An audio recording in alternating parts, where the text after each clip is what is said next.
Selamat pagi anak-anak. Selamat kita bertemu kembali di dalam ibadah sekolah minggu pagi hari ini. Siapa sudah siap? Nah, hari ini kita akan mendengarkan sebuah cerita yang bagus. Siapa yang tahu hari ini hari ulang tahun bangsa Indonesia yang keberapa? Ada yang tahu? Nah, hari ini kita memperingati hari kemerdekaan bangsa Indonesia yang ke-76. Nah, jadi keberapa anak-anak? Ke-76.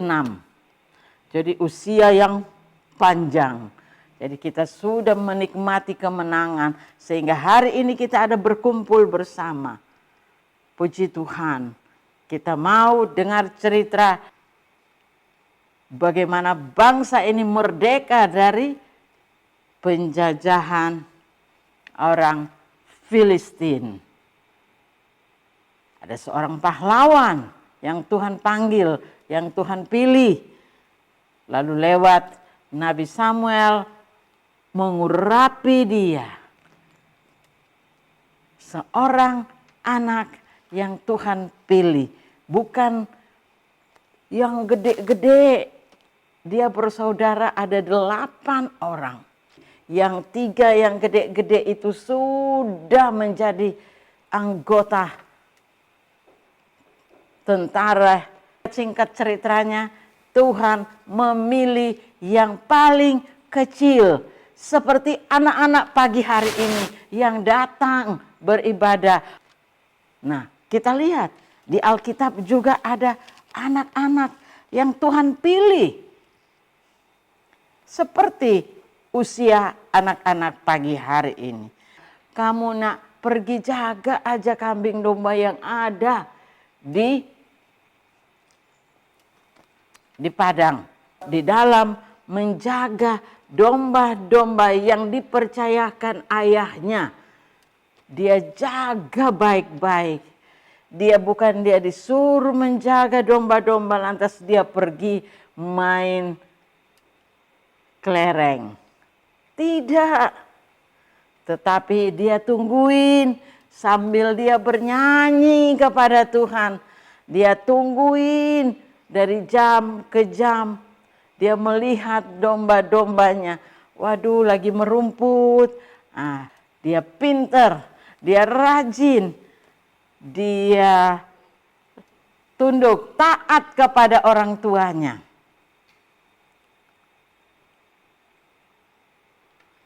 Anak yang paling kecil dipercayakan Tuhan untuk diurapi. Karena anak-anak adalah milik kerajaan Allah. Tuhan menilik ketaatan anak ini. Mungkin anak-anak pengen tahu namanya siapa. Siapa yang udah tahu?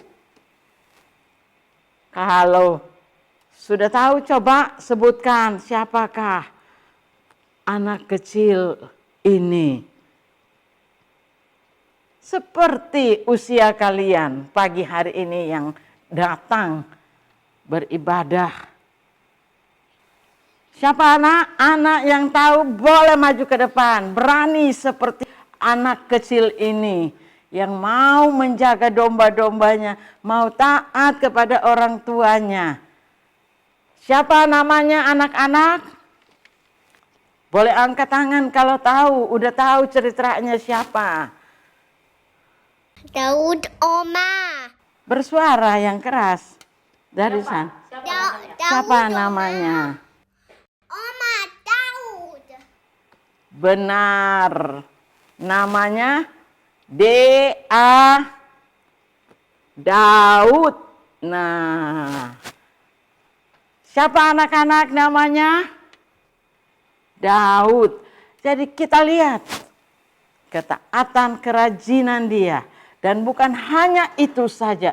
Bagaimana Tuhan juga memakai Daud. Kita lihat pada saat Raja Saul yang memimpin bangsa Israel pada saat itu. Dikatakan di dalam firman Allah. Raja Saul diganggu oleh roh jahat. Kemudian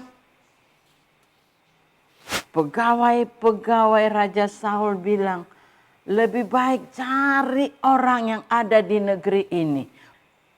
Ada seorang pegawai yang mengatakan, aku tahu di daerah ini ada seorang. Dikatakan di situ. Lalu jawab salah seorang hamba itu, katanya, sesungguhnya aku telah melihat salah seorang anak laki-laki Isai, orang Bethlehem itu, yang pandai main kecapi. Ia seorang pahlawan yang gagah perkasa, seorang prajurit yang pandai bicara, elok perawakannya. Anak itu adalah Daud. Dan dikatakan oleh firman Allah, yang pandai bicara, elok perawakannya, dan Tuhan menyertai dia. Kita lihat dia pandai bicara, dia tahu sopan santun terhadap orang tuanya. Kita lihat sampai mereka mengenal. Lalu Daud dibawa ke istana Raja Saul. Untuk apa?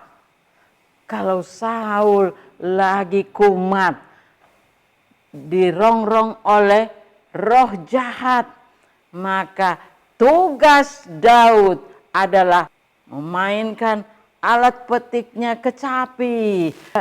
Dikatakan oleh firman Allah, dia memainkan kecapinya.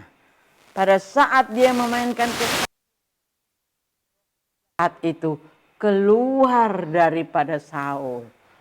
Kembali Saul tenang, tidak gelisah lagi, tidak lagi ketakutan, tetapi dia kembali pulih. Kemudian ada lagi satu tantangan kita lihat. Daud dipakai Tuhan. Kita lihat di mana Daud disuruh ayahnya untuk pergi melihat abang-abangnya yang sedang berada di medan pertempuran, di mana bangsa Israel melawan bangsa Filistin. Mereka orang Filistin ini yang namanya Goliat dari Gat, tingginya 6 hasta sejengkal. Waduh, luar biasa tinggi.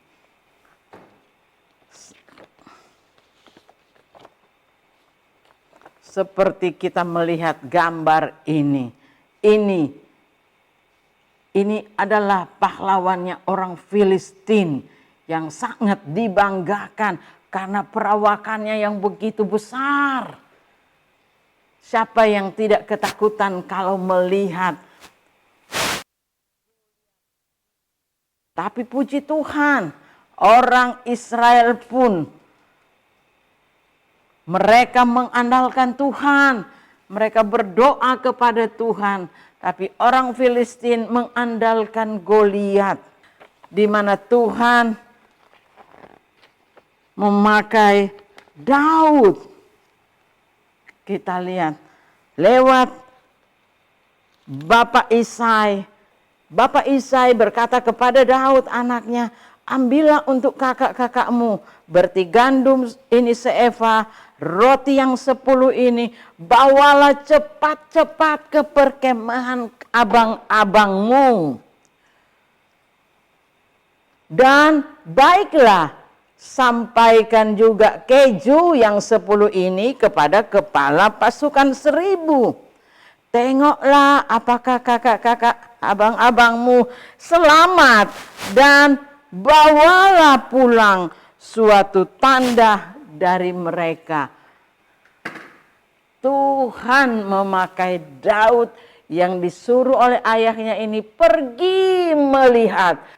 Jadi di sini Daud mempunyai tugas yang luar biasa. Kita lihat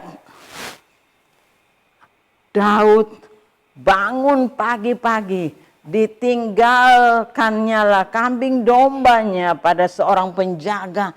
Lalu kita lihat dia mengangkat muatan, dinaikin di gerobak untuk dibawa ke medan perang. untuk abang-abangnya, dan jadi kepala pasukan juga mendapat bagian dari Bapak Isai. Puji Tuhan. Dan kita lihat, begitu sampai, maka Daud pun berusaha. Dia tidak diam-diam, tetapi dia kepingin dengar berita. Dia bertanya sini, bagaimana beritanya?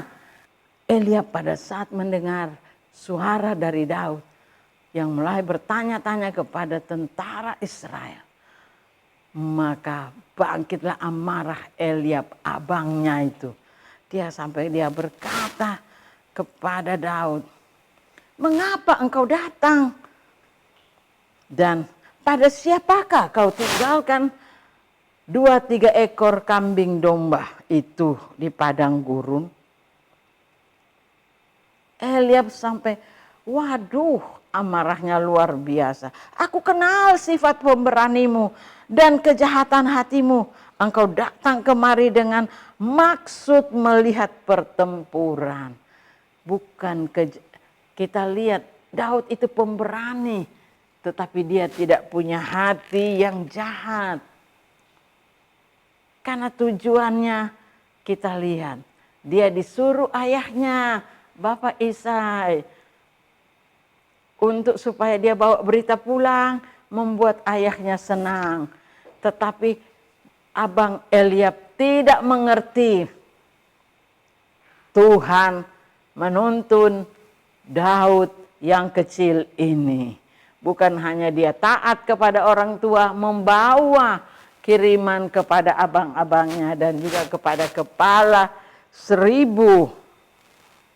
Tapi kita lihat di sini, Allah memakai Daud untuk menggantikan, karena pada saat itu masyarakat Israel pada ketakutan melihat dan mendengar Goliat.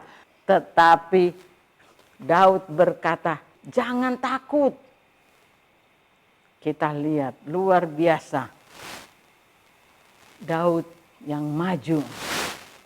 Dia makin mendekat kepada bangsa Filistin. Dia makin mendekat kepada Goliat.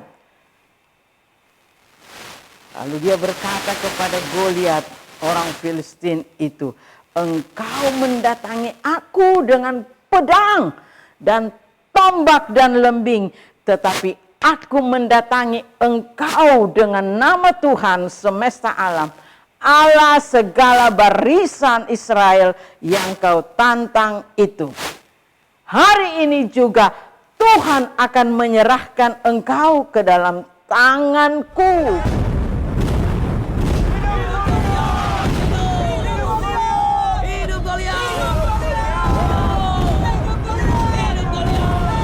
Hari ini Tuhan akan menyerahkan engkau ke dalam tanganku. Aku akan memberikan mayat tentaramu kepada burung-burung di udara. Untuk itu bocah, aku akan membelahmu dan menggiling tulangmu jadi debu.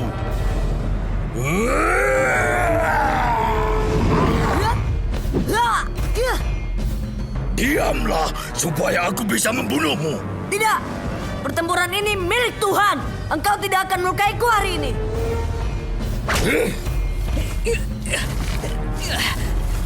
Kau akan mati.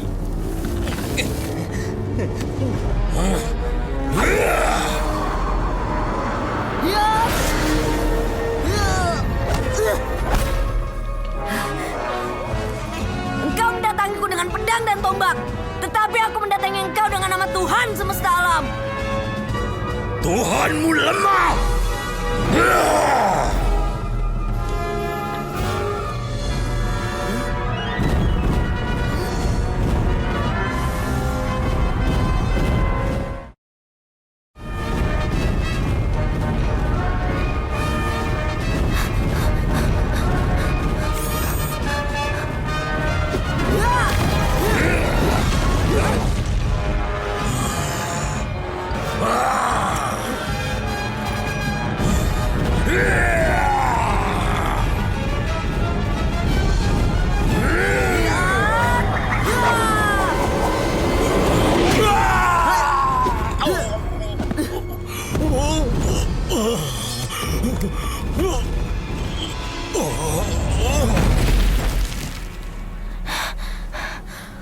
Tuhanku tidak lemah.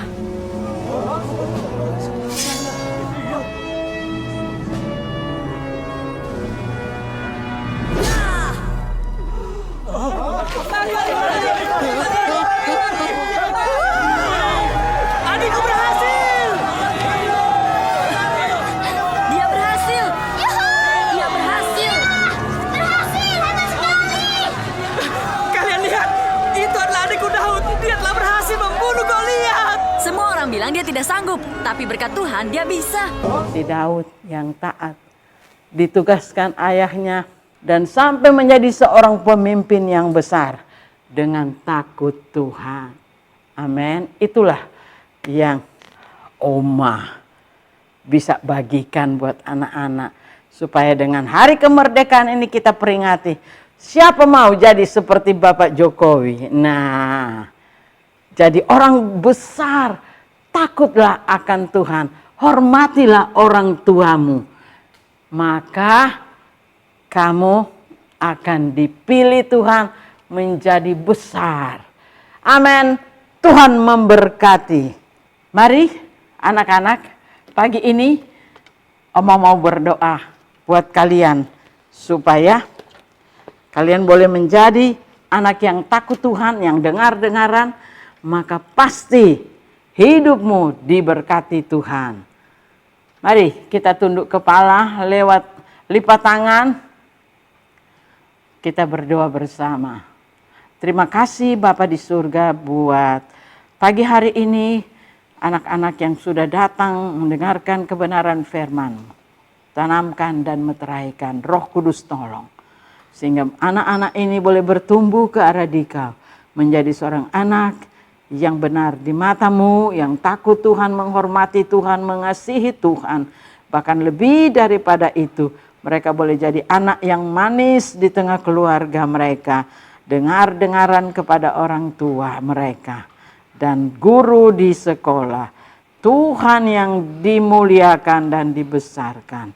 Berkatilah pertumbuhan perkembangan mereka Tuhan.